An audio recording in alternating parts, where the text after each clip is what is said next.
Green Beret charged with murdering Afghan man.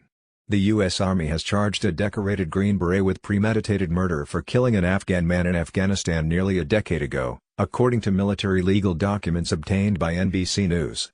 Army Major Matthew L. Golston is accused of fatally shooting a male of apparent Afghan descent known as Rasul on February 22, 2010, near Forward Operating Base Macquarie in Marja, Afghanistan. The charge sheet was dated Wednesday, but Golston was read the charge and signed a memo acknowledging it Thursday morning. The murder charge was brought in the unusual case 7 years after Golston disclosed the killing during a CIA polygraph test. Golston was applying for a job with a spy agency when he admitted to fatally shooting the man who he said was a suspected Taliban bombmaker, military officials said. The disclosure led to the Army Criminal Investigation Command, CID, launching a probe into Golston in late 2011. In April 2014, Golston received an official reprimand for his actions, but no formal charges were filed at the time due to a lack of physical evidence, military officials said. Army Secretary John McHugh revoked Golston's Silver Star, the third highest award for valor in the military, and took away his Special Forces tab, a patch awarded to soldiers after completing one of the elite Special Forces schools. 2 years later, Golston appeared on a Fox News special report entitled, How We Fight, where he admitted to killing the suspected bomb maker. Golston told anchor Brett Baier he was concerned that if he released the suspected Taliban member, the man would target Afghans who were providing information to U.S. soldiers. Baier asked Golston if he'd killed the man. Yes, Golston replied. The interview breathed new life into what was still a cold case killing, according to a military official familiar with the investigation. I'm here right now because of that interview, Golston told NBC News Thursday. I did the interview because I wanted to do some advocacy, not talk about my case or what happened in Afghanistan. Still, Golston stands by his comments to Baier. He does, however, take issue with comments attributed to him from the 2011 Army SID investigation. They quoted me as saying that me and someone else with me took a detainee to his home and assassinated him. The problem is I never said that, Golston said, referring to the assassinate line. It was a complete lie. He added that the statement has been cut and pasted into every report since then and was used to justify revoking his awards and issue his letter of reprimand. Golston wouldn't discuss specifics about the killing, but he still maintains that he did nothing wrong.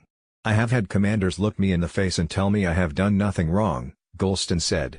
The alleged murder came just days after 2 U.S. Marines, Sergeant Jeremy McQuarrie and Lance Corporal Larry Johnson, were killed by an explosion when they entered a building rigged to blow up. Golston was there when the Marines were killed and 3 others were injured, according to Golston. The charging sheets provide no details on the circumstances of the Afghan man's killing. But according to military documents referencing the account Golston provided to investigators in 2011, he and his fellow soldiers were doing house-to-house searches when they found bomb-making materials they suspected were used in the attack on the Marines. The soldiers took into custody a local man who they believed had been in possession of the materials, and brought him back to base. Later that day, the Afghan man was set to be released. It's unclear whether it was because there was not enough evidence to detain him or if there was another reason. The documents say Golston and another soldier took the man to his home. Instead of releasing him, Golston fatally shot the man and buried his body. The documents don't include an explanation from Golston on why he shot the man, but they do refer it as an assassination. Hours later, he dug up the victim's remains and burned them in the pit used to dispose of trash and classified documents, according to the military records referencing his account. A source familiar with the investigation said new evidence has cast doubt on parts of Golston's version of events, but would not elaborate. Golston is unaware of what the new evidence might be. They claim that they have evidence not made available previously, he said. Asked whether he would change his actions that day, Golston responded immediately, no. Golston's attorney Philip Stackhouse did not respond to a request for comment. A spokesperson for U.S. Army Special Operations Command, USACOM, confirmed that charges were brought against Golston.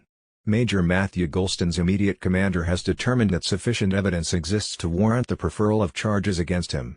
Major Golston is being charged with the murder of an Afghan male during his 2010 deployment to Afghanistan, LTC Loren Beimer said in a statement. The charge sheet for Golston was signed the same day the head of U.S. Special Operations Command and the Assistant Secretary of Defense for Special Operations and Low-Intensity Conflict circulated a guidance on ethics memo to U.S. Special Operations Forces, SOF. In the email release with the memo, General Tony Thomas said, "A broader review of events across USACOM make this guidance timely and give it greater urgency.